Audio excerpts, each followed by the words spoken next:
अब पढ़ते हैं एट्राजिन के बारे में। एट्राजिन एक सिंथेटिक हर्बिसाइड है। यह ट्राइजिन ग्रुप का एक हिस्सा है। 1958 में पहली बार अमेरिका में लॉन्च हुआ। मुख्य रूप से इसे मेज, सोरगम, सुगरकेन में वीट कंट्रोल के तौर पर उपयोग किया गया। अब इसके उपयोग क्या है या इसका यूज क्या है?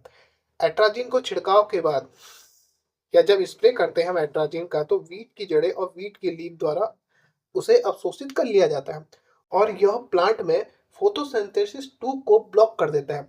जब यह फोटोसिंथेसिस 2 ब्लॉक हुआ तो इसके परिणाम स्वरूप ये निकला कि जो वीट है फोटोसिंथेसिस नहीं कर पाएगा, और उस वीट जब फोटोसिंथेसिस नहीं कर पाया तो वो वीट मर जाता है। तो सबसे ज़्यादा उपयोग इसका होता है धान और मक्का वाली फसलों में। अब इसकी प्रॉब्लम्स क्या है, आइए समझते हैं। इनकम्पेटिबल बायो एफिकेसी, कहने का मतलब यह है एट्राजिन हर प्रकार के वीट पर असरदार नहीं है। यह खासकर ब्रॉड लीफ वीट जो कुछ वीट पर असर करता है, लेकिन सभी वीट को पूरी तरह नहीं मार पाता। नतीजा यह निकलता है कि किसान को बार बार छिड़काव करना पड़ता है। इससे उनकी मतलब किसान की उत्पादन लागत बढ़ती है और ज़्यादा मात्रा में खेत में जाती है, और इससे क्या होगा कि पॉल्यूशन बढ़ेगा। और दूसरा ये एक चीज और देखा गया है इसमें कि इसमें हार्मोनल डिस्टरबेंस ज़्यादा होता है। इससे एट्राजिन को वैज्ञानिक ने हार्मोनल डिस्टरबेंस के रूप में चिन्हित किया है। इसका मतलब यह है कि यह शरीर के हार्मोन सिस्टम में दखल देता है, और रिसर्च में पाया गया है कि मेल फ्रॉग में एट्राजिन के संपर्क से नर से मादा जैसे गुण आना देखा गया है। इंसान लंबे समय तक एक्सपोजर, मतलब कहने का मतलब प्रजनन क्षमता पर असर, हार्मोनल इम्बैलेंस और डेवलपमेंट प्रॉब्लम जैसी समस्या देखने को मिली है इससे। अब बात करते हैं एक्वेटिक टॉक्सिटी के ऊपर कि जो एट्राजिन आसानी से बारिश और सिंचाई के पानी के साथ बहकर तालाब, नदी, भूजल तक पहुंचता है, मतलब कि ग्राउंड वाटर तक पहुंच जाता है, और यह पानी एक्वेटिक प्लांट और एलिगे की फोटोसिंथेसिस को रोक देता है।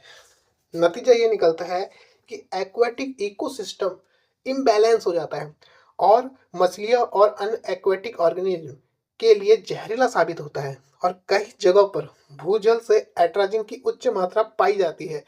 मतलब कहने का मतलब ग्राउंड वाटर में एट्राजिन की जो अमाउंट है वो बहुत ज़्यादा पाई जाती है। अब बात करते हैं स्वास्थ्य पर क्या असर पड़ता है इसका।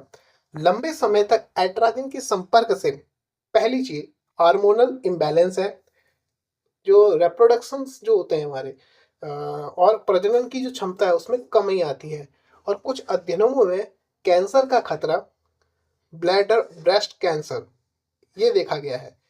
बच्चों में विकास संबंधी समस्या देखी गई है। अब बात करता हूँ इसके ग्लोबल सिनेरियो की।